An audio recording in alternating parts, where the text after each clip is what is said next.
Paper ఏ అమ్మ, ఇది మనకి third chapter. Two two two units completed అయిపోయినాయి మనకి. Third unit. ఈ యూనిట్ నుంచి మనకి టోటల్ 6 మార్క్స్ ఉంటాయి. అందులో 2 మార్క్స్ ఒకటి ప్లస్ 4 మార్క్స్ ఒకటి. అంటే ఈ చాప్టర్ నుంచి ఓన్లీ 2 అండ్ 4 మార్క్స్కి సంబంధించినవి ఉంటాయి. సో నేర్చుకుందాం ఈ టాపిక్. ఓకే, చూడండి మా థర్డ్ యూనిట్ క్వాడ్రాటిక్ ఎక్స్ప్రెషన్స్, అంటే తెలుగులో వర్గ సమాసాలు. ఓకే, ఇందులో 3.1 చూడండి. Quadratic expressions equations in one variable, అంటే వర్గ సమాసాలు ఏక చలరాశి సమీకరణాల గురించి నేర్చుకుందాం.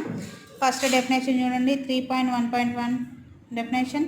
ఏ polynomial of the form ax² + bx + c where a, b, c are real or complex numbers and a not equal 0 is called a quadratic expression in variable x. అంటే తెలుగులో చూడండమ్మా, a, b, cలు వాస్తవ సంఖ్యలో లేదా సంకీర్ణ సంఖ్యలో అయ్యి a not equal to 0 అయినప్పుడు ax² + bx + c రూపంలోని బహుపదిని చలరాశి xలలో వర్గ సమాసం అంటారు. చూడండమ్మా, మనకి ఏమంటారు వర్గ సమాసం అంటే? క్వాడ్రాటిక్ ఎక్స్ప్రెషన్ అంటే అర్థమైంది ax² + bx + c రూపంలో ఉండాలి. Okay, next. ax² + bx + c is called the standard form of the quadratic expression. In this expression a is the coefficient of x², b is the coefficient of x and c is the constant term. The first term ax² and the second term bx are called the quadratic term and linear term respectively. అంటే చూడండి, మనకి ఇచ్చింది ఏంది? ax² + bx + c కదా. ఇందులో x² గుణకం a, x గుణకం b, c అనేది ఏంటిదమ్మా? స్థిర పదం. అలాగే ax²ని మొదటి పదం అని, bxని రెండో పదం అని అంటారు. అంటే తెలుగులో చూడండి, ax² + bx + cని వర్గ సమాసం ప్రామాణిక రూపం అంటారు. ఈ సమాసంలో x² గుణకం a, x గుణకం b, స్థిర పదం c. సమాసంలోని మొదటి రెండో పదాలైన ax² bxలను వరుసగా ద్విఘాత ఏకఘాత పదాలు అంటారు. ద్విఘాత అంటే అర్థమైందమ్మా? రెండు. అంటే వర్గం 2 ఉండాలి. అంటే పవర్ ఘాతంలో ఎంత ఉండాలి? 2 ఉండాలి. 2 ఉన్నప్పుడు దాన్ని ఏమంటారు? ద్విఘాతం అంటారు. ఏకఘాత అంటే పవర్లో ఎక్స్కి పవర్లో ఎంత ఉండాలి? 1 ఉండాలి. ఓకే, అలాంటి వాటిని దీన్నేమో ax² వచ్చేసి ద్విఘాత పదం, bx వచ్చేసి ఏకఘాత పదం అవుతుంది. Next point. A complex number alpha is said to be A 0 of the quadratic expression ax² + bx + c if a♁² + b♁ + c = 0. అంటే చూడండి, ఆల్ఫా అనేది ఒక మూలం అయితే దాన్ని ఎలా రాస్తామమ్మా? ax² + bx + cని ఎలా రాస్తాం? a♁² + b♁ + c అని రాస్తాం. అంటే తెలుగులో చూడండి, a♁² + b♁ + c = 0 అయితే సంకీర్ణ సంఖ్య ఆల్ఫాను ax² + bx + c వర్గ సమాసానికి 0 అంటాం. ఓకే, నెక్స్ట్ చూడండి example. 2x² + 5x + 7 and 3ix² - i + 2 × x - 5 are quadratic expressions. అంటే చూడండమ్మా, 2x² + 5x + 7 మరియు 3ix² - i + 2 × x - 5లు వర్గ సమాసాలు. ఎందుకు? దీని యొక్క ఘాతం ఎంత ఉందమ్మా? 2. దీని యొక్క ఘాతం 2తోనే స్టార్ట్ అయింది కాబట్టి ఇవేమైతే వర్గ సమాసాలు అంటే క్వాడ్రాటిక్ ఎక్స్ప్రెషన్స్ అవుతాయి. అలాగే సెకండ్ చూడండి, 0 × x² + 2x + 3 is not a quadratic expression because the coefficient of x² is 0. అంటే 0 × x² + 2x + 3లో x² గుణకం 0 కావున ఇది వర్గ సమాసం కాదు. అంటే చూడండి, ఇప్పుడు 0 × x² అంటే ఏమవుతుందమ్మా? మనకి 0. అంటే 0 అయినప్పుడు మనకి ఇంకేం మిగులుతుంది? 2x + 3 అంటే ఏకఘాతం మాత్రమే మిగులుతుంది కదా. ఏకఘాతం మిగిలినప్పుడు అది వర్గ సమాసం అవుతుందా? కాదు. Next definition.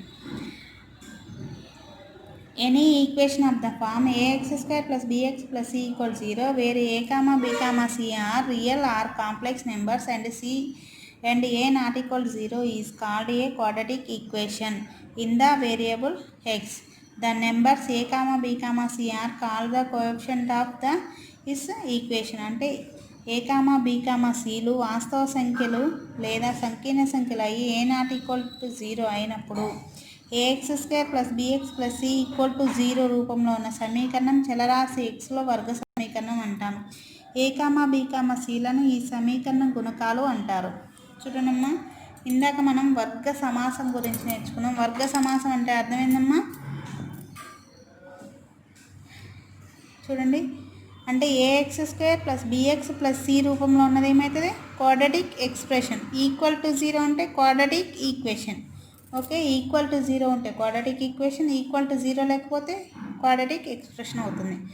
Okay, next examples చూడండి. ఫస్ట్ది x square plus 2x plus 3 equal to 0 is a quadratic equation in x. అంటే ఘాతం ఎంత ఉందమ్మా? 2 కాబట్టి ఇది ఖచ్చితంగా క్వాడ్రాటిక్ ఈక్వల్ టు 0 ఉంది కాబట్టి ఇది ఏమైతే quadratic equation. 2x³ plus 3x plus 2 equal 0 is not a quadratic equation. ఘాతం ఎంత ఉందమ్మా? మనకి 3, అంటే పవర్ 3 ఉంది కాబట్టి ఇది ఏమవుతుంది? క్వాడ్రాటిక్ ఈక్వేషన్ కాదు. Next 0 into x square plus 2x plus 5 equal to 0 is not a quadratic equation because the coefficient of x square is 0. x square కనుక 0 కావున ఇది ఏమవుతుంది? వర్గ సమీకరణం కాదు. ఓకే, నెక్స్ట్ ఫోర్త్ది 5x square minus 8x equal to 2x plus 4. It can be written as 5x square minus 10x minus 4 equal 0. ఎందుకమ్మా? చూడండి, 5x square minus 8x ఇటున్న 2x ఇటు వస్తే minus 2x, minus 8x minus 2x అంటే minus 10x plus 4 ఇటు వస్తే minus 4 equal 0 is a quadratic equation. అంటే 5x square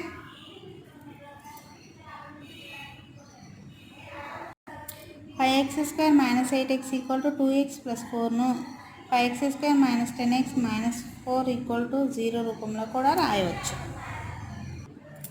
next చూడండి 3.1.5 the roots of a quadratic equation. అంటే వర్గ సమీకరణం మూలాలు కనుక్కోవాలమ్మా. ఇప్పుడు మూలాలు ఎలా అనేది చూద్దాం. చూడండి, a complex number alpha is said to be a root or solution of the quadratic equation a x square plus b x plus c equal to 0 if a alpha square plus b alpha plus c equal 0. అంటే alpha అనేది మూలం అమ్మ. ఎప్పుడు alpha విలువని ఎక్స్లలో ప్రతిక్షేపిస్తే దాని విలువ 0 వస్తే ఆల్ఫా అనేది మనకి రూట్ అవుతుంది. అంటే ఏ ఆల్ఫా స్క్వేర్, తెలుగులో చూడండి, a alpha square plus b alpha plus c equal 0 అయితే సంకీర్ణ సంఖ్యలను a x square plus b x plus c equal 0 సమీకరణానికి మూలం లేదా సాధన అని అంటాం. ఫర్ ఎగ్జాంపుల్ చూడండి, 3x square minus 5x minus 2 equal to 0.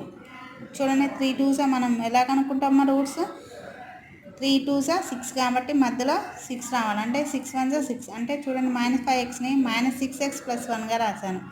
ఈ రెండిట్లో 3x కామన్ తీస్తే ఇక్కడ ఎంత ఉందమ్మా? x - 2. ఇక్కడ +1 కామన్ తీస్తే x - 2. ఈ రెండింటి నుంచి x - 2 కామన్ తీస్తే 3x + 1 = 0. అంటే x - 2 అనేది ఈక్వల్ టు 0 లేదా 3x + 1 = 0. అంటే x వాల్యూ 2 లేదా -1/3. 2, -1/3 are roots of 3x² - 5x - 2 = 0. Note చూడండి, గమనిక. The zeros of the quadratic expression ax² + bx + c are the same as the roots of the quadratic equation. అంటే ax² + bx + c వర్గ సమాసపు సున్నాలే వర్గ సమీకరణం ax² + bx + c = 0కు మూలాలు. అంటే మనకిచ్చిన సమీకరణం ఏదైనా కావచ్చమ్మా. ఇప్పుడు మనకిచ్చిన సమీకరణం ఏ రూపంలో ఉంటుంది? ax² + bx + c = 0 రూపంలో ఉంటుంది.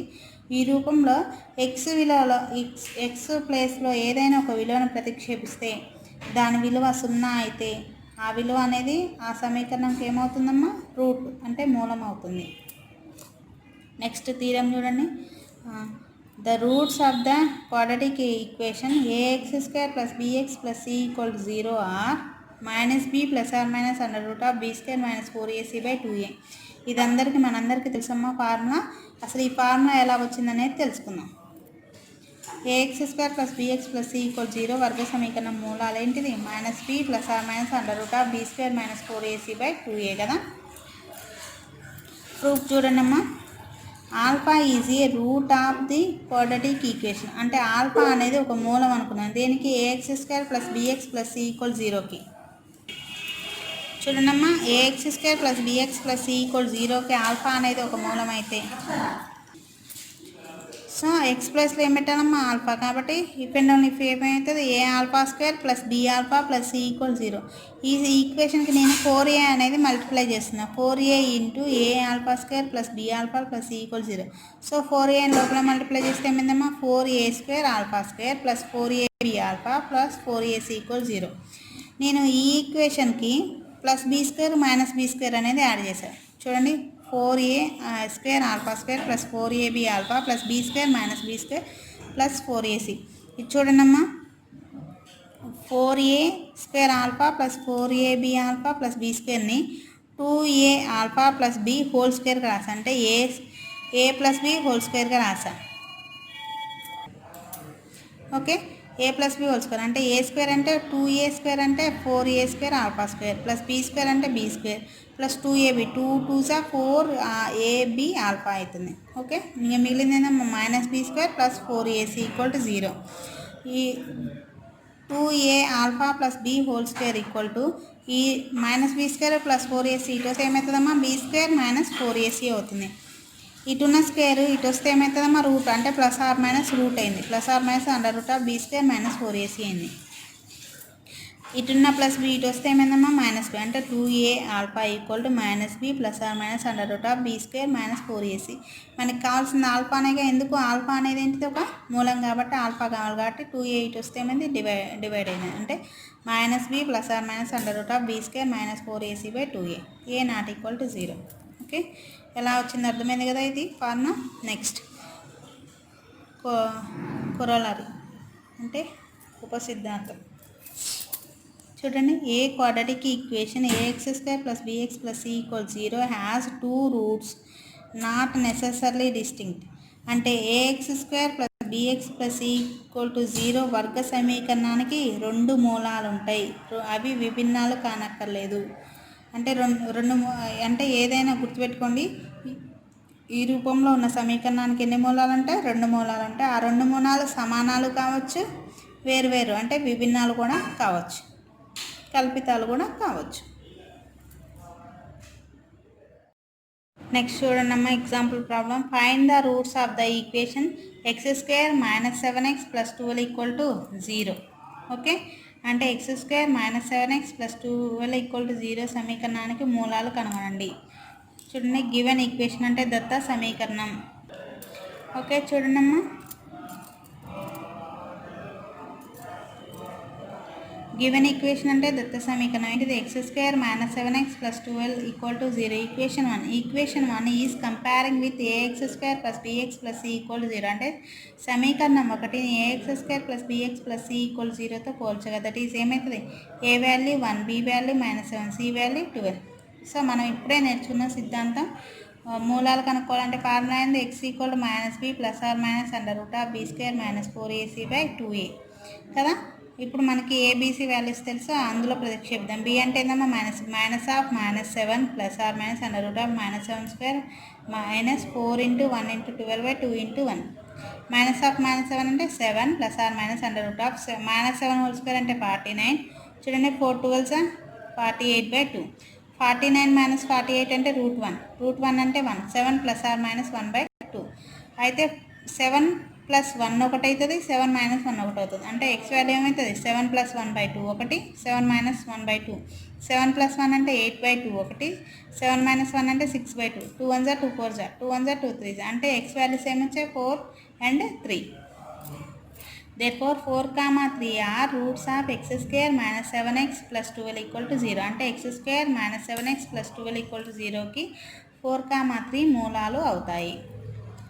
నెక్స్ట్ డెఫినేషన్ చూడండి, b square minus 4ac is called the discriminant of the quadratic expression a x square plus b x plus c as well as the quadratic equation a x square plus b x plus c equal 0 and is denoted by the symbol delta. అంటే చూడండి, b square minus 4acని వర్గ సమాసం, a x square plus b x plus c వర్గ సమీకరణం a x square plus b x plus c equal 0ల విచక్షణి అంటాం. దీనిని delta అనే గుర్తుతో సూచిస్తాం. ఓకే, నెక్స్ట్ చూడండి అమ్మా, 3.1.11 అంటే డెల్టా విచక్షణ ఫార్ములా ఏందమ్మా delta equal to b² - 4ac. Okay, nature of the roots of a quadratic equation అంటే వర్గ సమీకరణం మూలాల స్వభావం. Okay, let alpha comma beta be the roots of the quadratic equation ax² + bx + c = 0 where a, b, c are real numbers అంటే a, b, c belongs to R. Alpha comma బీటాల వర్గ సమీకరణం ax² + bx + c = 0కి మూలాలు అనుకుంటే case 1 అంటే సందర్భం ఏంటిదమ్మా delta equal to 0 అంటే డెల్టా అంటే ఏందమ్మా b² - 4ac. ఇప్పుడు మనకి ఏదైనా ఒక సమీకరణం ax² + bx + c రూపంలో ఇచ్చినప్పుడు డెల్టా అంటే విచక్షణ డిస్క్రిమినెంట్ ఏంటిది b² - 4ac వాల్యూ 0 అయితే ఆ మూలాలు ఎలా ఉంటాయమ్మా alpha equal to beta that is equal -b/2a అంటే ఆల్ఫా ఈక్వల్ బీటా అంటే రెండు మూలాలు సమానం అంటే a repeated roots or double root of ax² + bx + c = 0 అంటే ax² + bx + c = 0కు ద్విరుక్త మూలం అంటే రెండు మూలాలు సమానం అవుతాయి. కేస్ 2 డెల్టా > 0 అయితే alpha and beta are real and distinct అంటే ఆల్ఫా కామా బీటాలు విభిన్న వాస్తవ సంఖ్య కానీ రెండు వేరు ఉంటాయి. అదే డెల్టా <0 అయితే alpha and beta are non real complex numbers conjugate to each other. Alpha comma beta వాస్తవేతర పరస్పర సంయుగ్మ సంకీర్ణ సంఖ్యలు అంటే రెండు కూడా వేరు అంటే పరస్పర సంయుగ్మ సంకీర్ణ సంఖ్యలు. సంయుగ్మం అంటే కాంజుగేట్ అమ్మ అంటే మనకి తెలుసు సంకీర్ణ సంఖ్య ఏ రూపంలో ఉంటుంది a + ib రూపంలో. ఓకే, ఈ రూపంలో ఉంటాయి ఇవి మనకి. Next note let alpha comma beta comma c let a comma b comma c are rational numbers. Alpha and beta be the roots of the equation ax² + bx + c = 0. Then first alpha comma beta are equal rational numbers if delta = 0 అంటే delta = 0 అయితే alpha బీటాలు సమాన అకరణీయ సంఖ్యలు. ఇందాకేమో మనం ఇక్కడ నేర్చుకున్నాం ఏంటిది ఏబీసీలు ఏంటి real numbers అయితే డెల్టా = 0 అయితే రెండు సమానం. డెల్టా > 0 అయితే రెండు విభిన్న వాస్తవ సంఖ్యలు. డెల్టా <0 అయితే రెండు పరస్పర సంయుగ్మ సంకీర్ణ సంఖ్యలు. అలాగే ఇప్పుడు అకర్ణీయ సంఖ్యలలో అయితే ఏంటిది డెల్టా = 0 అయితే ఏమైతే రెండు సమాన అకర్ణీయ సంఖ్యలు. అదే alpha comma beta are distinct rational numbers if delta is the square of a non zero rational number అంటే డెల్టా శూన్యేతర అకర్ణీయ సంఖ్యకు వర్గం అయితే ఆల్ఫా కామా బీటాలు విభిన్న అకరణీయ సంఖ్యలు.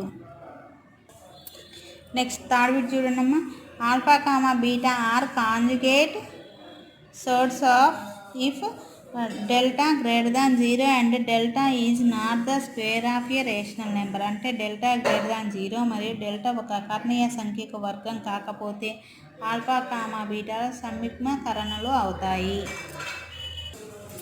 నెక్స్ట్ చూడండి అమ్మా example problem show that the equation 2x² - 6x + 7 = 0 has no real roots అంటే 2x² - 6x + 7 = 0 సమీకరణానికి వాస్తవ మూలం లేదని చూపండి. వాస్తవ మూలం లేదంటే అర్థమైందమ్మా రెండు కూడా కాంప్లెక్స్ నెంబర్స్ అంటే సంయుగ్మ రూపంలో ఉంటాయి. సంయుగ్మం సంకీర్ణ సంఖ్యలు అంటే గివెన్ ఈక్వేషన్ అంటే దత్త సమీకరణం. మీరుగా అర్థం చేసుకోవాలమ్మా కొన్ని పదాలు. గివెన్ ఈక్వేషన్ అంటే దత్త సమీకరణం ఏంటి 2x² - 6x + 7 = 0. Equation 1 is comparing with ax² + bx + c = 0 అంటే a value 2 b value -6 c value 7.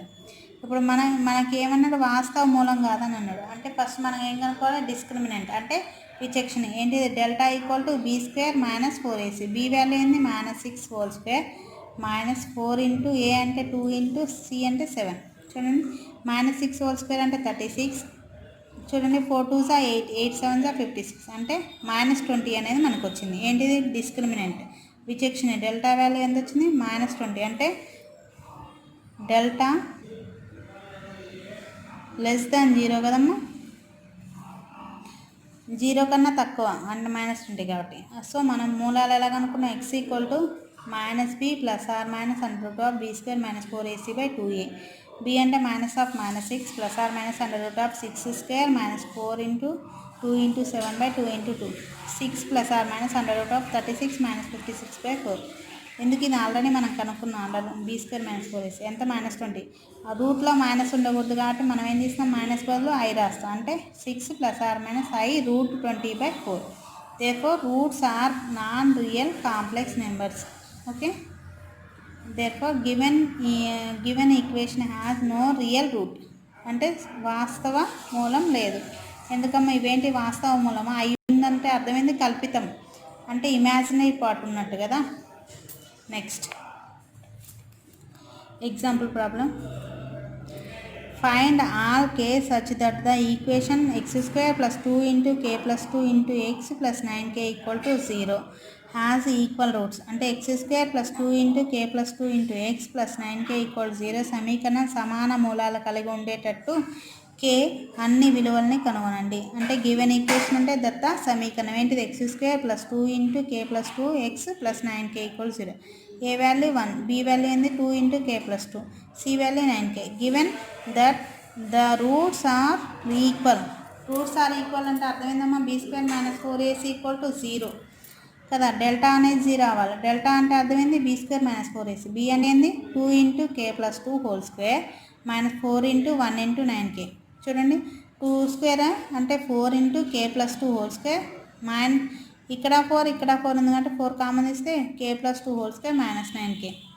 4 ఇటు వస్తే ఏమవుతుందమ్మా 0 కాబట్టి k plus 2 whole square minus 9k equal to 0. k plus 2 whole square అంటే a plus b whole square అంటే a² plus b² plus 2ab minus 9k equal 0. అంటే k square 4k minus 9k అంటే minus 5k plus 4 equal 0. Equation 1. Equation 1 is a quadratic equation in k. అంటే సమీకరణం 1 kలలో వర్గ సమీకరణం కాబట్టి k² minus 5k plus 4 equal 0. అంటే 4 1 4 కాబట్టి minus 4k minus k plus 4 equal 0. k into k common తీస్తే k into k plus minus 4 minus 1 common తీస్తే k minus 4 equal 0. ఈ రెండిట్లో k మైనస్ 4 కామన్ కాబట్టి k మైనస్ 4 కామన్ తీస్తే ఏముందమ్మా మనకి k మైనస్ 1 ఈక్వల్ టు 0. అంటే k మైనస్ 4 ఈక్వల్ టు 0 లేదా k మైనస్ 1 ఈక్వల్ టు 0. అప్పుడు k వాల్యూ ఏమొచ్చిందమ్మా మనకి 4 and 1.